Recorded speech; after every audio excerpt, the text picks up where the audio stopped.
कोठारी बंधु के पास आप गए बचाने के लिए, पहले किस भाई को गोली मारी थी? बड़े भाई, छोटे भाई को? पहले छोटे भाई को गोली लगी तो बड़ा दौड़ा। जब दौड़ा वो तो उसको भी अभी गोली मारने वाले ही थे कि मैं पहुंच गया, लेकिन तब तक गोली लग गई और वो भी वहीं ढेर हो गया। दोनों भाई एक दूसरे के ऊपर गिरे पड़े थे। वो मैं बचा नहीं पाया। मुझे बहुत दुख है इस बात का कि जो लोग 3 दिन मेरे साथ रहे, मेरे साथ जिन्होंने वेदांती देवराम दास वेदांती के मंदिर में खिचड़ी और पूड़ियां खाई थी, मेरी आंखों के सामने उनका खून बह रहा था और तड़ तड़ तड़ तड़ मेरे सिर में गोली लगी, जबड़े में लगी, टूट गया, लटक गया था जबड़ा। ये दांत बहुत दिन तक बाहर से दिखता था। फिर सीने में लगी गोली, उस पार हो गई, हाथ में लगी, अटक गई। मैं कुछ समझ ही नहीं पा रहा था कि आपके सिर में गोली लगी, जबड़े में लगी, सीने में लगी, हाथ में लगी, तो आप भी तो मृतप्राय हो गए होंगे। बिल्कुल मैं चेतना शून्य हो गया। तभी मुझे लगा कि अब मार देंगे, तभी भाई रविशंकर पांडे जी दौड़ कर आए। बहुत शक्तिशाली शरीर के व्यक्ति थे। पांडे जी यही बैठे हैं, रविशंकर पांडे जी बगल में बैठे हैं। पांडे जी आप भी प्रणाम स्वीकार कीजिए। आप कैसे इनको ले गए फिर? जी, जब इनको गोली लगी तो ये तो मैं इनसे कम से कम 10 कदम पीछे था और जब मुझे लगा कि नहीं कि हाँ इनके ऊपर भी गोली लगी, हमको एहसास हुआ कि इनको भी गोली लगी, ये कुछ चिल्लाए पहले, तो मैं दौड़ा और कई लोगों के पीछे चूंकि होने की वजह से वहां तक पहुंचने में थोड़ा लेट हो गया मैं, और भगदड़ मची हुई थी। एक तो उन्होंने आंसू गैस के गोली छोड़ दिए थे, उसके बाद फिर उन्होंने गोलियां चलानी शुरू कर दी थी। तो किसी तरह से मैं इनके पास पहुंचा तो हमको लगा कि कोई चाहे सीआरपीएफ का हो, चाहे लोकल पुलिस का हो, कोई सिपाही था जिसने राइफल की बट हमारी तरफ तान करके सर पे उसने हमला करने की कोशिश किया था। तो हमको कुछ लगा, फिर मैं झुका तो मेरे बाएं कंधे पे उसका बट पड़ा। तो मुझे तो लगा कि वो बायां कंधा तो वैसे उस समय तो दर्द बिल्कुल एहसास नहीं हो रहा था दर्द का, लेकिन काम करना बंद कर दिया क्योंकि इतनी चोट इतनी भयावह थी कि बिल्कुल दर्द का एहसास ही गायब हो गया। मैंने देखा इनको, ये वहीं पड़े हुए थे लटपट, इनको मैंने दाहिने हाथ से ऐसे उठाया। बहुत दुबले पतले थे ये, उसमें बहुत ज्यादा शरीर भी इनका हल्का था। तो मैंने इनको उठाया दाहिने हाथ से और उठाने के बाद मैं दौड़ा आगे चल करके।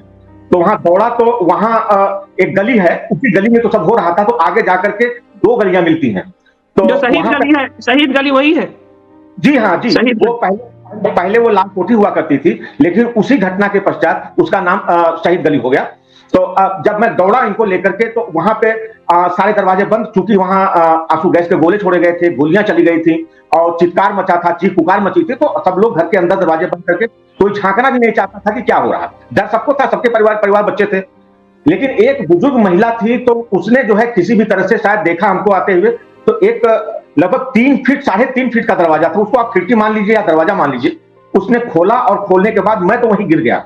गिरने के बाद इनको लिए दे गया, लेकिन फिर भी हिम्मत करके मैंने इनको घसीटा। घर के अंदर से होते हुए वो महिलाएं, 3 महिलाएं थी, तीनों उस समय बुजुर्ग थी, उस समय अधेड़ थी। तो ये तीनों महिलाओं और मैं मिलकर के इनको घसीटने के बाद सड़क, वो गली जो है उनका घर का एक दरवाजा सड़क के परली तरफ जाता था, जिधर मेन रोड था।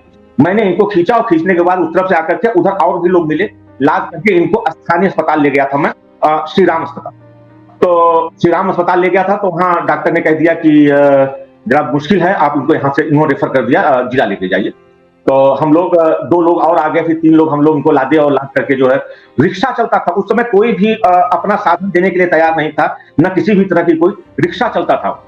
रिक्शा पे इनको लादे हम लोग और लाद करके ले गए जिला अस्पताल। तो खैर वहां इनका जो प्राथमिक उपचार था हुआ, उसके बाद इनको लखनऊ रेफर कर दिया गया था और वो एम्बुलेंस से इनको लखनऊ भेजा गया। फिर हम लोग वापस आए, ग्राउंड जीरो पर गए।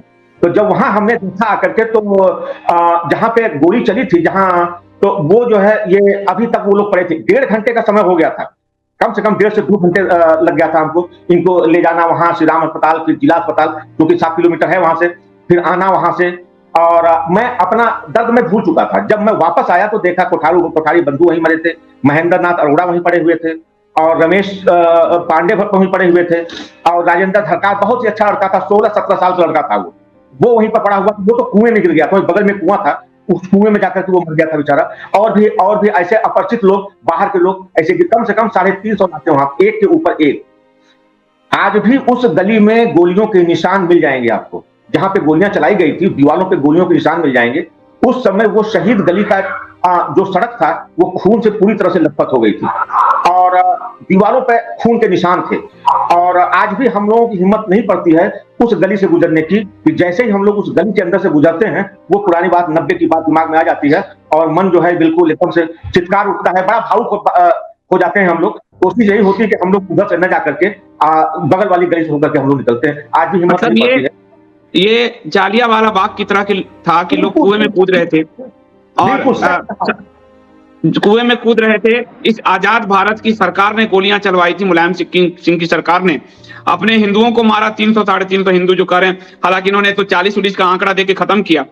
उस मुलायम सिंह सरकार को इस हिंदूवादी सरकार ने पद्म विभूषण दिया और गोली चलाने का ऑर्डर मुलायम सिंह सरकार के जो प्रिंसिपल सेक्रेटरी थे नृपेंद्र मिश्र, जो चैनल पर बैठकर एएनआई में हंसते हुए कहते हैं कि मैं कंट्रोल रूम से ऑर्डर दे रहा, और कंट्रोल रूम में मैं था जब गोली चल रही थी, उनको विशेष व्यवस्था करके पीएमओ नरेंद्र मोदी जी ने पीएमओ में लेके आए और विशेष व्यवस्था यानी कानून बदलकर अध्यादेश के जरिए पीएमओ में इनको लाया गया और फिर इनको अयोध्या में जो ट्रस्ट बना है रामलला ट्रस्ट का, उसका प्रमुख बनाया गया।